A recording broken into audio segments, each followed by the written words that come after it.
Man finds old buried chain on farm, pulls up something incredible. But before we start, please take a moment to give this video a like, subscribe, and hit the bell so you'll never miss these great stories.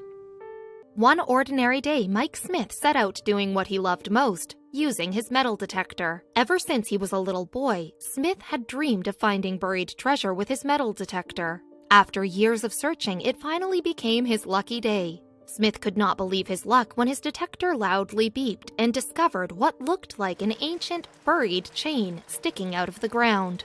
Adrenaline pumped through Smith's veins, and he slowly began to dig out the buried chain. While he knew he had found something, Smith had no idea the magnitude of the incredible discovery he had just made. Soon enough, the press and authorities got involved, and Smith's life turned upside down. Since the age of 12, Mike Smith, a native of Wales in the United Kingdom, has enjoyed metal detecting. It all started when his dad gifted him a metal detector for Christmas. Ever since then, Smith has made it a point to go out whenever he has a chance. For him, there's nothing quite like that special feeling when the detector bings with a finding. A curious man by nature, as he grew up, Smith retained his love for his hobby. One rainy day a few years ago, he was out and about with his trusty metal detector. Suddenly, he heard a loud bing from his machine, meaning that he had found something. As Smith found himself in a large pasture, he had no idea what could possibly be lying underneath the land. After Smith's metal detector binged in the middle of the field, he walked a few feet and began making wide circles over the area where it had beeped. You see, he wanted to narrow down the exact location of the buried object. As he did, Smith tried to calm himself, reminding himself that he had likely found a simple, worthless piece of metal, like usual. Then, something extraordinary happened. As Smith walked away from the area where the detector first beeped, it did so again, but this time even louder. At first, Smith figured that his machine was malfunctioning. Little did he know that he was heading towards the biggest surprise of his life. Smith decided to trust his instincts and dig in the locations where his metal detector gave off the loudest beeps. After a few minutes of digging in the moist soil, he managed to make a hole about a foot wide and 2 feet deep. As he dug, Smith began to feel something in the hole. Now excited by the possibility of a real find, Smith began digging even faster to find out what lay beneath the ground. As he did, his mind started racing at the possibilities of what was hiding underneath the soil. Ancient treasure, a mineral deposit, mob money. Soon enough, all of Smith's wildest dreams and nightmares would come true. This wasn't Smith's first time in this particular pasture. In fact, in another section of the vast farmland, he had found some old but worthless pennies. However, what he pulled out of the hole did not look like a coin or any other object he had found before. With shaking fingers, Smith lifted the item up to his eyes and began removing the mud. Smith's metal detector had found what looked like an ancient ring with engravings on the side. Furthermore, the ring seemed to be attached to the top of a chain that went deeper into the mud. As Smith began digging deeper with his hands, Smith found the first pieces of a historical puzzle. Realizing that his finds were likely important, Mike Smith ditched his trowel and started digging with his hands. As he cleared more soil from his discovery, Smith realized he had been right. It was a large ring attached to a metal chain. However, no matter how hard he tugged, the rusty, buried chain wouldn't budge an inch. Smith was surprised. What could it possibly be connected to? Smith then decided to try something different. He got down on his knees and tried to shift the soil around the mysterious object, hoping to loosen it within the earth. Still, no matter what he tried, the chain would not come free. But Smith had come much too far to simply give up. Not a man to give up easily, Smith ignored the rain and mud and kept digging out the chain. However, as he did, it seemed to just go on forever. Smith uncovered ring after ring as he dug out the chain. Then, the end finally came. After hours, Smith finally made it to the end of the iron chain. There, though, he realized his problems were only beginning. It seemed that whatever the links were attached to was much larger than the chain. Furthermore, even with the entire chain unstuck from the mud, Smith could still not pull out whatever it was attached to. Worse still, what little light remained started to fade. In his obsession with his intriguing find, Smith had failed to notice that the sun had started to set outside. Unfortunately, as he had never intended to stay out in the field for long, Smith had failed to pack even a flashlight. As the light faded, Smith realized he had no choice but to pack up his metal detector and head home. Whatever lay in the ground would have to wait until the next morning. Then, in just a few hours, he would return at first light and continue digging out the buried chain. However, it would turn out to be one of the longer nights in Smith's life. At home, he lay in bed. Smith found it impossible to fall asleep. He could not stop thinking about the buried chain. Plus, while Smith had only told his close friends and metal detector buddies about his find, he could not help but worry someone else would stumble upon it before he could get another look. The more he thought about the buried chain, the more of a sinking feeling began to overwhelm Smith. You see, he started wondering if what he had discovered was actually something terrible. After all, someone would need a really good reason to bury the chain in the remote field. Meanwhile, Smith had also read about ancient burial sites in the area. What if he had disturbed some historical grave? As soon as the morning broke the next day, Smith returned to the site of the buried chain. The entire drive there, he worried that he would find the chain missing, or archaeologists hovering over his find. Fortunately, when Smith reached the site, he felt a rush of relief as the buried chain remained undisturbed. In the light of the morning, Smith began digging out the chain once again. However, as he started pulling away mud, Smith noticed something strange. Unnoticed in the dusk of the previous night, he now saw a small hole beneath the chain in the ground. Smith plunged his spade into the opening and gasped when it hit a pocket of empty air. Then the earth gave way below him and Smith fell into the hole. In a terrifying turn of events, the earth opened up and swallowed Mike Smith whole. Thankfully, Smith only fell a couple of feet before landing on hard stone. He now found himself in complete darkness with no idea of where he was. Fortunately, unlike the day before, he had remembered to bring a flashlight. Lighting it, Smith realized he landed in a chamber of some kind. As Smith looked around the walls of the underground chamber, his heart filled with fear. He noticed layers and layers of scratches and odd cult-like symbols all over the stone walls. Then something else caught Smith's attention. The scratches covered almost every inch of the chamber's walls. As Smith looked at them longer and longer, he realized that they weren't scratches at all, but some type of writing. And there was something strangely familiar about the scratches. As he had seen them before, Smith moved to the far walls where the writing was deepest and most prominent. There he started to run his fingers over the etchings in an attempt to better understand them. As he did, Smith realized that the markings formed the letters VV over and over again. However, he still could not figure out what it could possibly mean. As Smith continued to explore the small cavern, he discovered that the ominous VV symbols followed a path of sorts. Whoever had carved these letters had done so dozens upon dozens of times with a trembling hand. Meanwhile, as he followed the letters, Smith began to feel like he wasn't supposed to be in the cavern in the first place. Eventually, the eerie markings led Smith to a 4-foot hole in the ground of the cave. Here, the scratched letters abruptly ended. Then, looking up from the hole in the ground, Smith noticed something caked in mud, just beside the entrance he had fallen through. Just a few feet from the hole in the bottom of the cave, Smith saw a small object caked in mud. Even though it was only a little bit bigger than a coin, years of using his metal detector had also helped him develop keen eyesight. So, Smith walked over and picked up the small, white object, brushing off the mud. At first, he could not believe what he was holding in his hands. In his hands, Smith held a piece of skeletal human remains. As a metal detecting hobbyist, he knew the laws regarding findings by heart. Now, for the first time in his life, Smith would have to call the authorities because of something he found. In the darkness of the cavern, Mike Smith terrifyingly realized that he held a human tooth in his hand. As the authorities would later tell him, he had found a molar within the cavern. Smith could not believe that this had all started because he had simply found a buried chain. Now, however, he needed to find a way out of the dark cave and contact the police.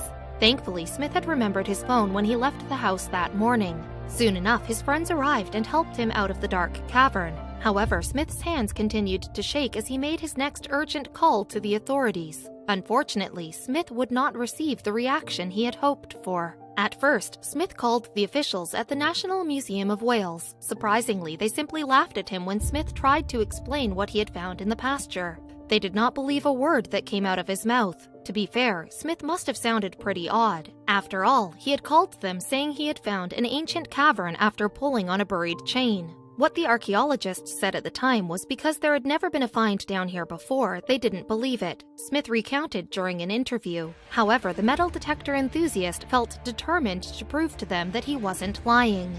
Smith needed to make the archaeologists believe his story. He felt sure there was some way to convince them that he was actually telling the truth. So Smith decided to inform the archaeologists that he had reason to believe that the cavern contained human remains inside. As soon as he said those words, the officials quickly changed their attitudes towards his case. Soon enough, they asked Smith for his location and sent out a team to investigate.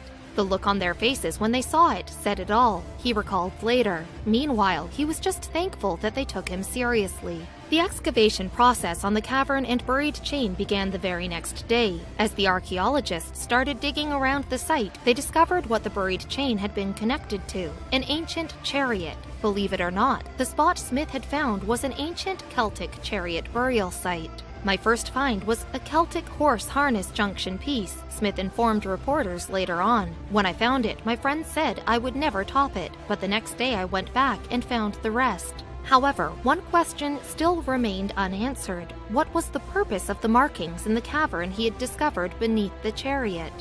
Archaeologist Alison Fern revealed that the VV markings were occasionally found in ancient Celtic places of worship or the doorframes of homes. According to Fern, these are references to the Virgin Mary that 14th and 15th century villagers used to protect against witches and demons. However, to painstakingly carve them into the walls of a cave is a sign of immense fear. The markings are incredible. I did actually swear when I first saw them I had never seen anything like them. They probably acted as protection from spirits, demons, fairies, and witches. We know that witches were feared and witch hunts were happening all over Europe. They definitely seem to have some kind of fearful context, Fern said. What's more, Fern believes that the markings indicate that something strange must have been going on in the town to make villagers so afraid. You could think of the witches' marks as worry lines that demonstrate the anxieties of the time.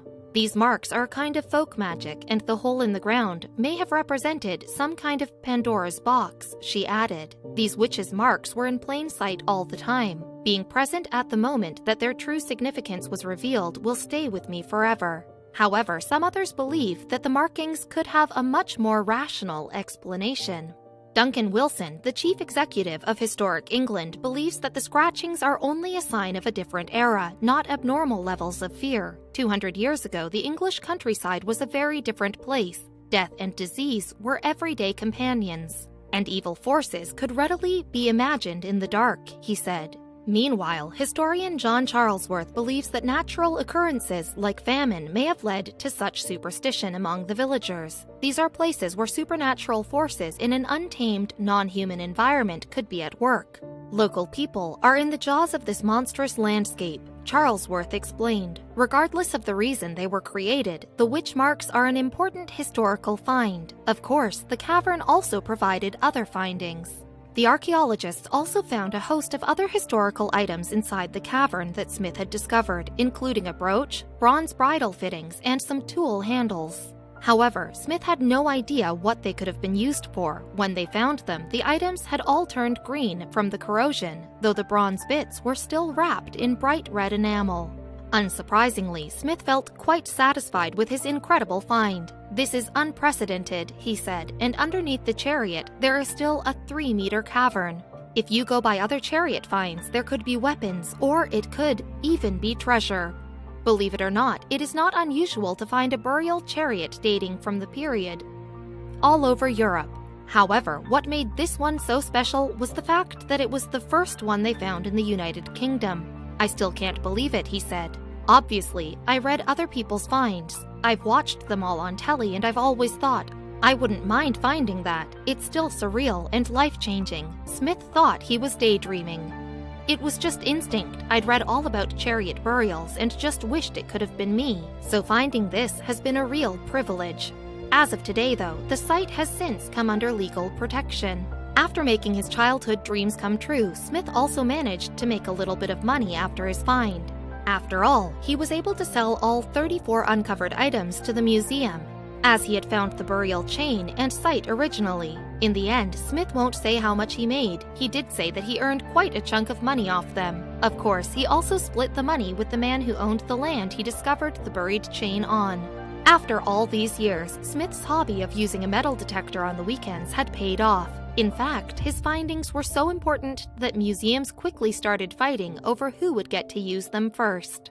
Since his discovery, Smith's treasure has become quite the sought-after prize. In fact, the National Museum of Wales was not the only one who wanted to purchase them for their archives. Meanwhile, Smith couldn't believe that what started as an ordinary day had become something he would remember forever. After the purchase, a National Museum of Wales spokesperson said that the site was a very exciting Iron Age discovery. Not only that, but he said that it could be developed into a bigger project in the future. Full excavation of the site and analysis of the find will need to be carried out before we can fully understand its importance.